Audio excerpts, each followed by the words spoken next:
Just making sure I am live in all of the places, and it looks like I am. So I'm actually going to keep the chat open in a couple of these spots too. So if you are here, please say hello. I would love to say hi to you. I am. Okay, good. Perfect. We're good. Let me just mute that. Okay. Awesome. Let's get into it. Today we're going to talk all about self-sabotage. And I was thinking of this because this is like something I hear about quite a lot, where people are like, oh, I keep self-sabotaging myself. I keep sabotaging myself, ruining my success. And I think that it's worth a discussion because I see self-sabotage differently than just something as simple as we don't want our success, or we're going out of our way to fail, or we're subconsciously failing. That's like very surface level. So I am going to actually run through a couple of things here. So if you are here, please say hello. If you are watching the replay, when this airs later, comment replay below so I know you're watching. That would be amazing.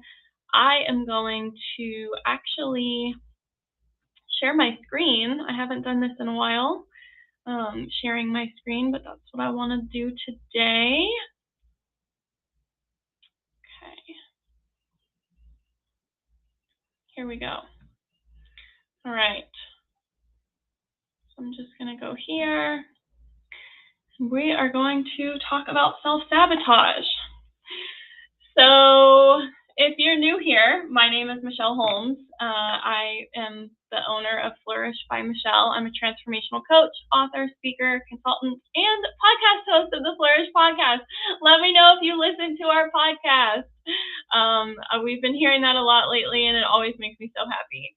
So we are going to talk about what is self-sabotage, why it's keeping us, why we keep doing self-sabotage, and then what's driving this, like how we're acting, and what healing entails.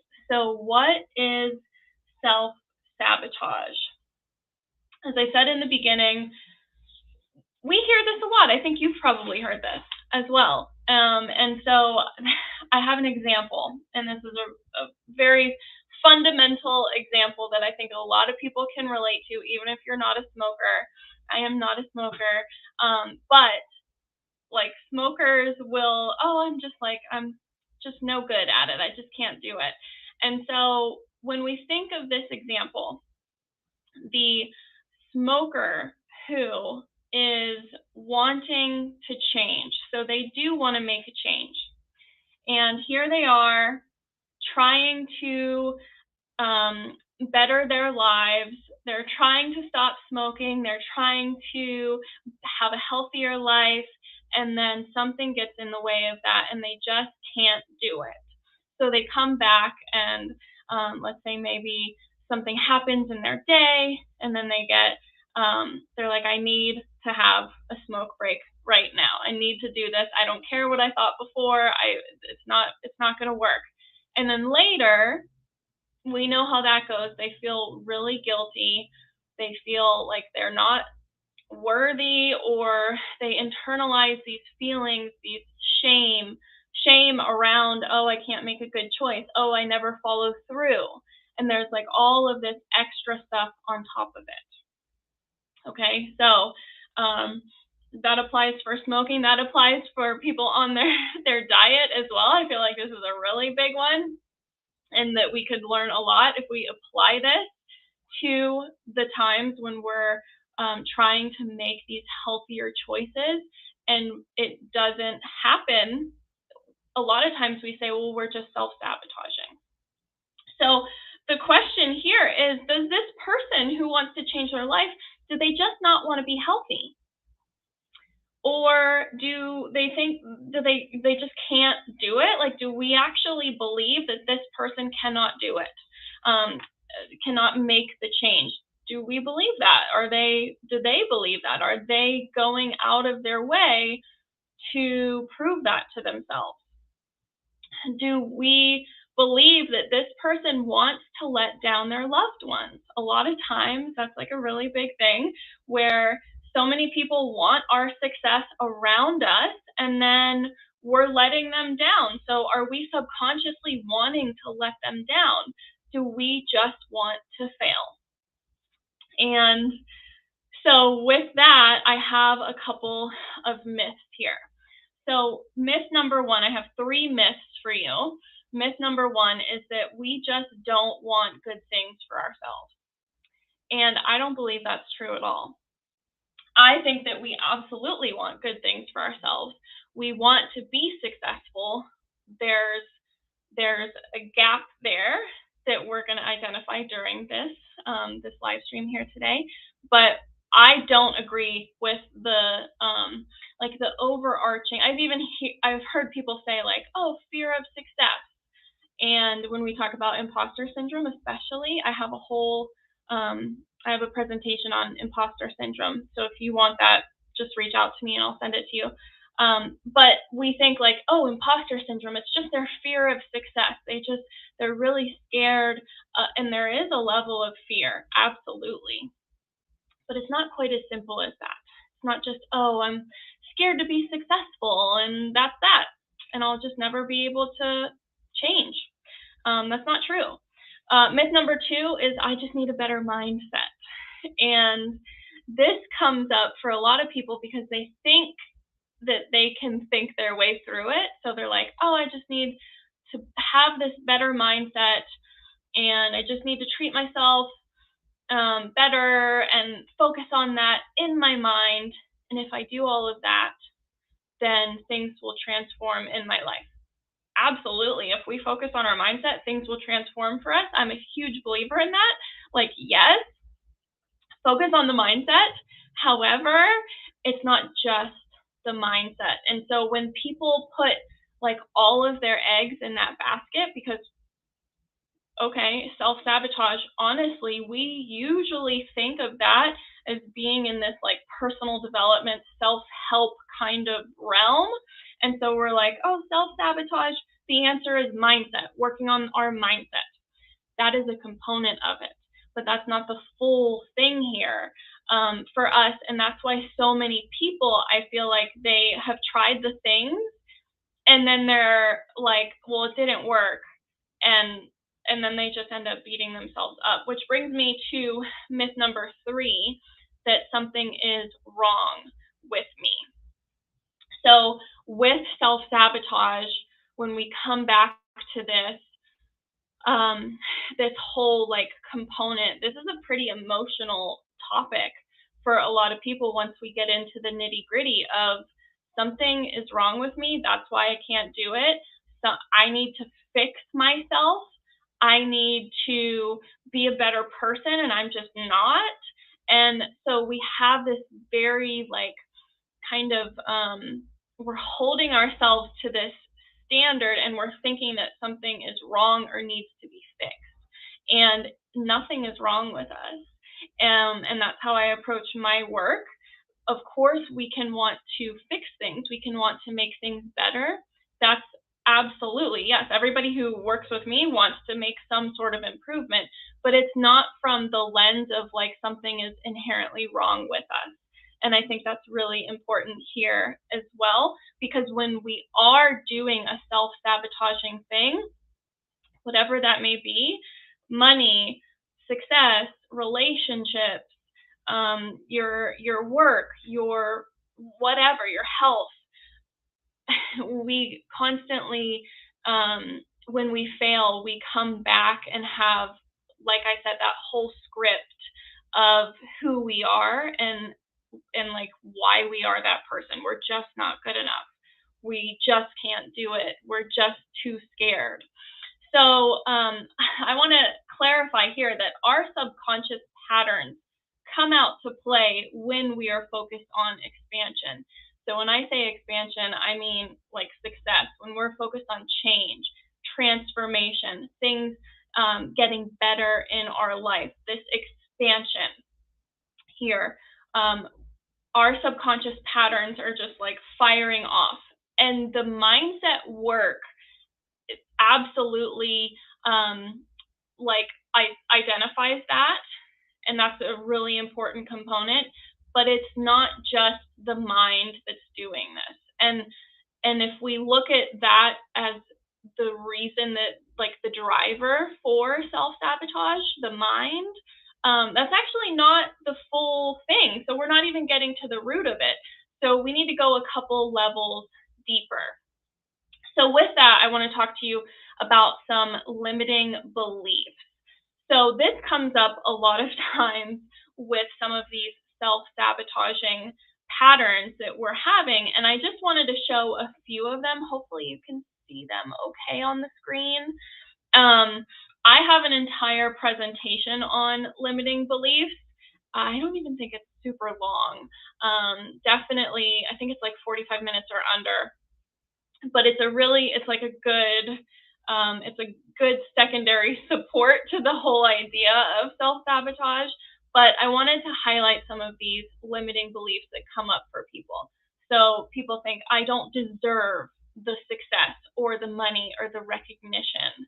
And that's a driver for some of this behavior. I am unworthy of something, of my success. I'm unworthy to have good things, to have the happiness. I'm just not good enough. I should know how to do this, and I don't know how to do this, and I really should have all the answers. So these limiting beliefs show up for us, and if there's a limiting belief that you have found when you have gone through and had some behaviors that you're like, this is kind of unsavory, I wish I wasn't doing this right now, put those in the chat if anything comes up for you. I'm just checking some of the comments here. Yes. Okay. Great. So this is the thumbnail to my limiting beliefs training. So if you want that, it's also on YouTube. You can easily find it yourself. So a limiting belief is what I like to say. I use this GIF in so many of my presentations. It's like the lens that we see the world in. So those rose-colored glasses that we see everything, everything's got this tint to it. So we're looking out into our life, into the world, and we see things through a filter. That's how a limiting belief operates. So it's a subconscious pattern, and we have to do the work of bringing that up, right? So it shows up in many different ways, and I've included some of them here. How it shows up, I'll give a few in this list: burnout, low self-esteem, depression, comparing yourself to others, procrastination, playing it safe, perfectionism, high performance, anxiety, self-criticism, self-doubt, being overcommitted, being resentful, if I did not already say that. So the root of self-sabotage, I have included this graphic here to kind of explain how I'm seeing this. So we have that surface level of self-sabotage. Below that, self-sabotage, we have like the behaviors that we're doing. Oh, I started smoking again after I took 2 weeks from not smoking, and now I'm smoking again.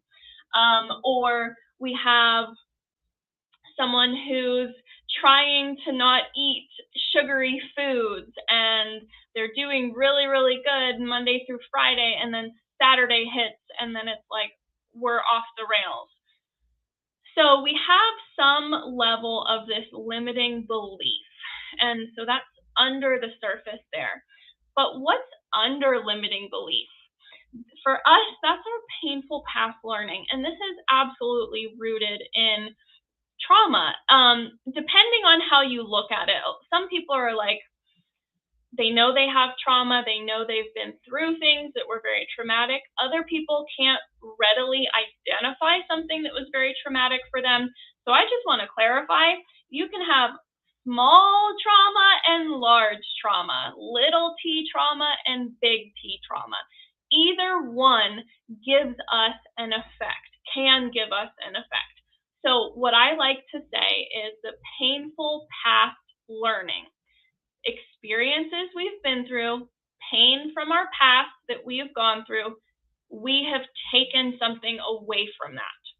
And for a lot of us, it's either something that we have internalized, or it's this pain that we continue to carry with us that comes out in all these other ways. So I don't want you to get caught up with, have I been traumatized? What was that trauma?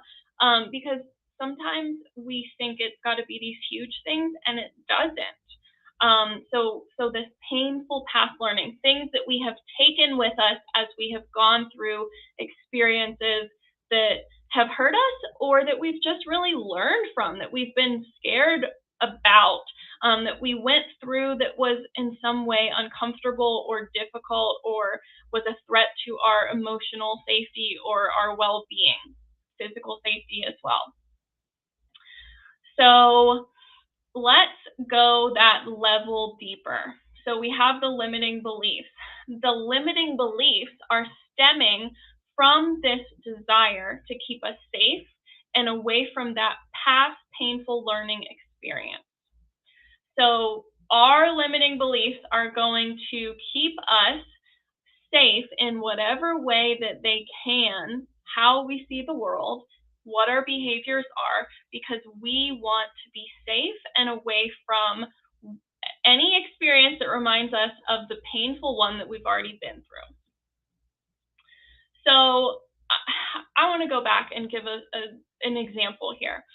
So for this, if we think about a money example, so let's say that we are up for a promotion at work, and the day of our big presentation, something happens, and we're like, I have just completely ruined this presentation. Like, say we get a headache, and quite honestly, a lot of people, sometimes they have these physical manifestations of things, and they're not sure if it's actually like coming out from, am I sabotaging myself? Is this just a coincidence? If it happens often enough, you know that it's not just a coincidence. You'll eventually come to that understanding. Okay, so back to my example. We have this promotion, this big presentation. We want to do our absolute best for it. Maybe we've prepped. Maybe we're like, I am ready. I've spent weeks on this. I'm good to go. I got all my technology hooked up. I'm going to own the presentation when I go and give it in front of my colleagues. And then something happens and we blow it, right? Maybe we get an anxiety attack right before we go out, or maybe we lose our cool somehow. These things happen, and we're going to say, okay, that's a level of self-sabotage. We've identified that. Well, when it comes to money, a lot of people have some big experiences around money. If it's that promotion, but they have that belief already that if I make this amount of money, I am going to never see my family because I am going to be so busy at work. Or they might have a belief of, if I make that amount of money, my whole family is going to come after me asking for a loan, or asking me to help them, or sharing some situation. That's going to be really uncomfortable for me. I don't want to have to tell everybody that I love, no, I can't help you. I should be able to help you, right? So it's like it becomes this block because there's some narrative around that. There's some learning that we've been through. Maybe we've seen our family, and what happens if our family made this amount of money? Was our dad home? If he was making this amount of money, did he get to spend time with me as a child? So we have these stories of what it would look like and what that would entail. which is why I say the mindset work is definitely a component. So our beliefs are stemming from that. But if we go deeper than just the belief, just the mind, we can see that the trauma, the painful past experience, plays a role in that. So we want to avoid experiencing that pain or discomfort, whatever is coming up for us. We also can be driven to overfunction or underfunction. And I included this here because I think this is some really good examples for people to see how this goes into their life and how they show up.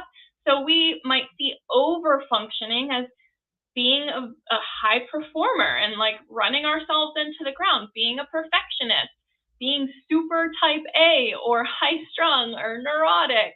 We're not allowing mistakes. And we're going to fake it till we make it. We're going to burn out. We're going to people please. From the surface level, it's like, okay, this is a lot happening here. But when we take it back, we can see this is driven by something. This isn't just random. This isn't just how we chose to show up today. This has an underlying factor here.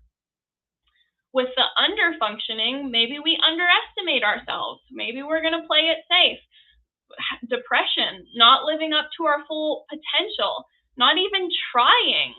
It's easy to see how underfunctioning plays a role in self-sabotage, but overfunctioning as well absolutely plays that role too. If we have no allowance for mistakes, that's a belief in the way that we operate our life, then if I go to the example of getting that promotion, we're going to be out of our comfort zone. We are going to feel like we don't exactly know what the solution is for absolutely everything that's going to get thrown at us. Maybe this is a level up in our career, and we're scared about that, right? If we're burnt out, we are going to keep going, and then we're going to be flat out. We are going to be burnt out, and that's another way that we have some of this sabotage happening.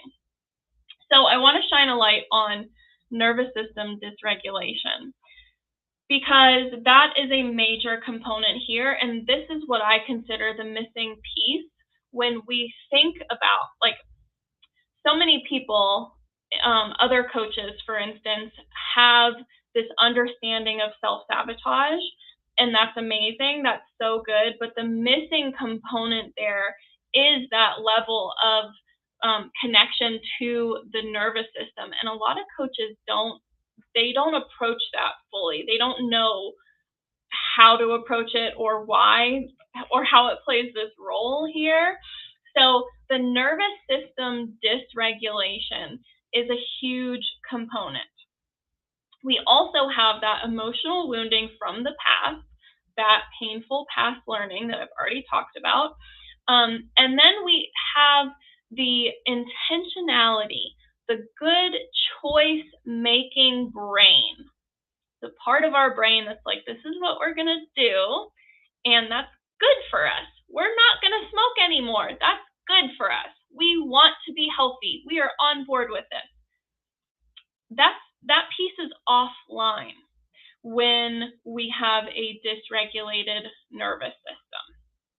Okay, so all of this comes back to the component of nervous system dysregulation, and we are going to seek regulation or a level of homeostasis, comfortability, comfort, wherever we can get it.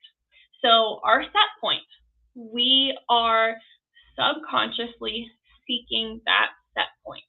So when I think about the guy who's trying to quit smoking, he is probably totally fine with that on some moments, and then a hard moment comes in. And then he's in this state of feeling triggered. He feels some anxiety happen.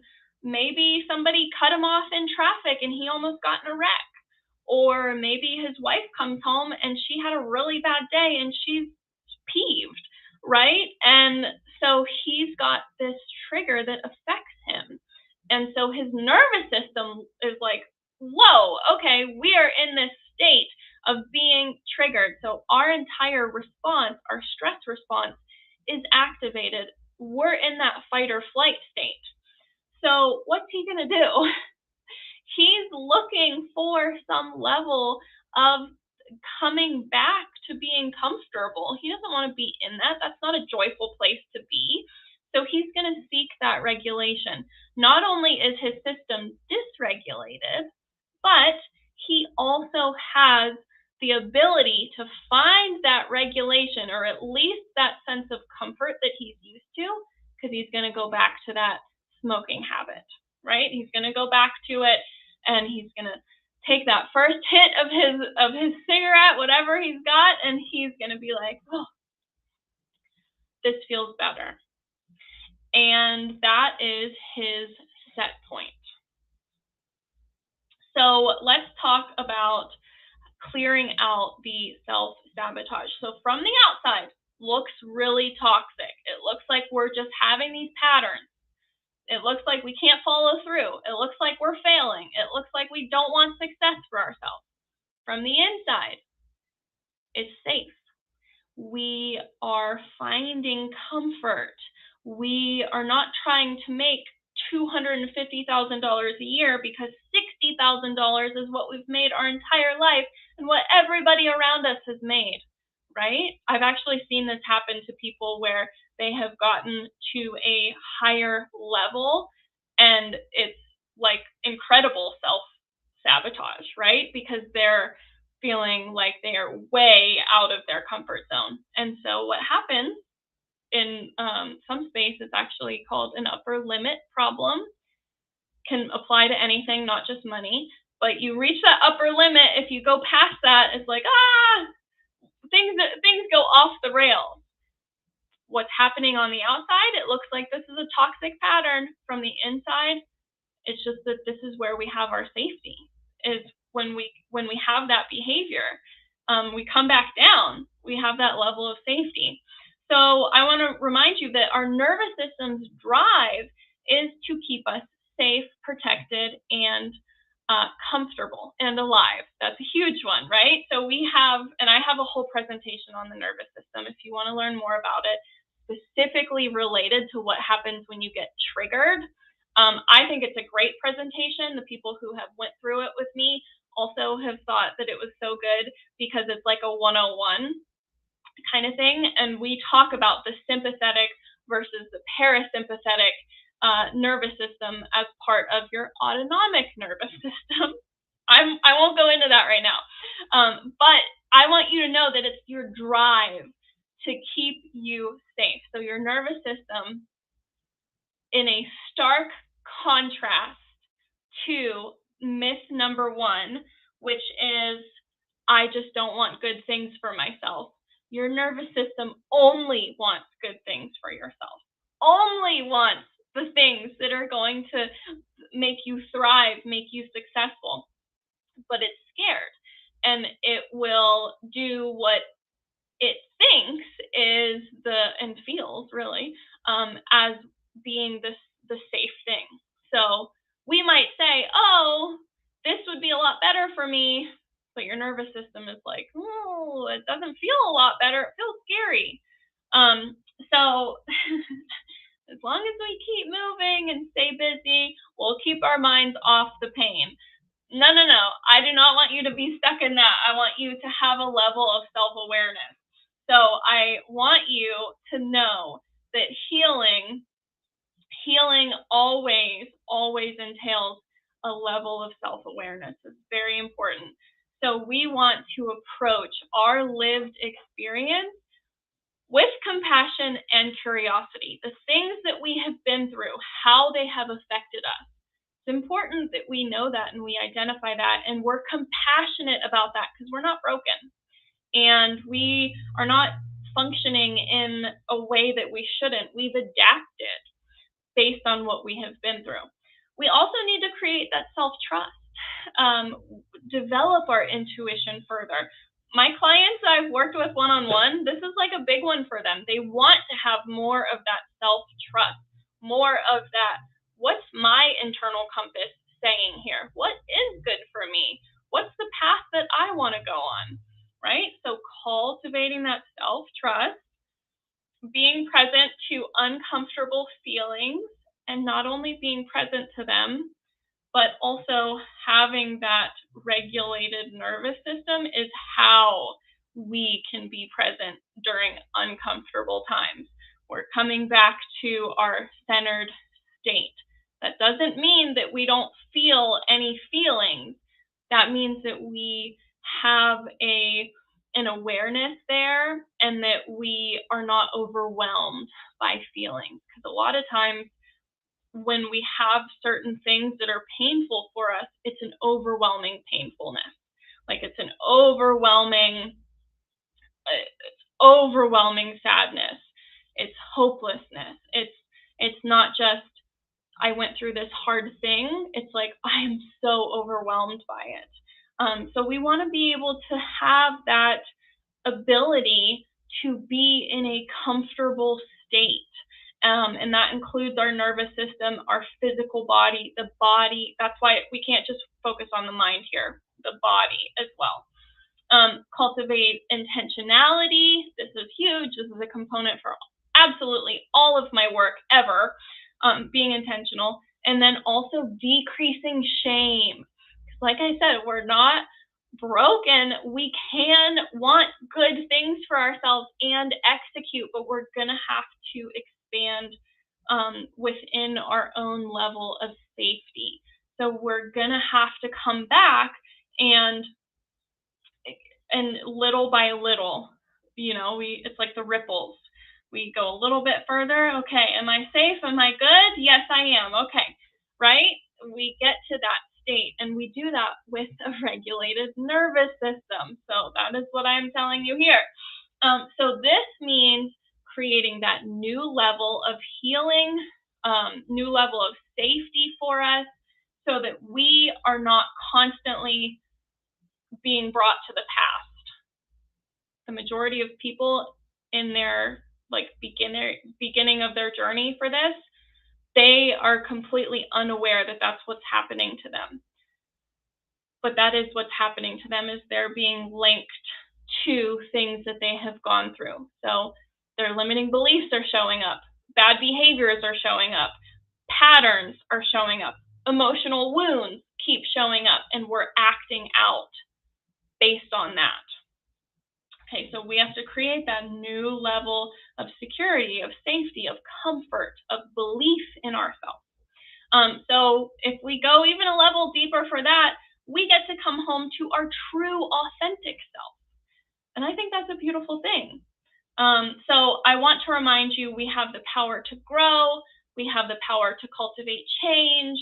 We absolutely can heal. We are not broken. This is like fundamental to all of my work. So that's a takeaway for you. I want you to know that you have adapted. You're not sabotaging yourself because of any other reason other than you've adapted to what you have gone through and what you've seen and everything that you have experienced. So the lens that you see the world through. So I would love to know, I'll check the comments here. What can you take action on today? Is there anything as far as a takeaway that you're like, yes, this is what I can focus on? I want you to make it a little thing. Don't go out and try to change your entire life overnight, especially if you're going to DIY it. I want you to slow and steady wins the race here. Set a goal for yourself. Work on following through with that. And if you need support, this is exactly what I do with my clients when we're in a one-on-one setting. And I have a new beta program that I'm really excited about as well. So we work with the nervous system, with that body-based self-regulation. We're combining not only the mindset piece, but the actual nervous system piece as well.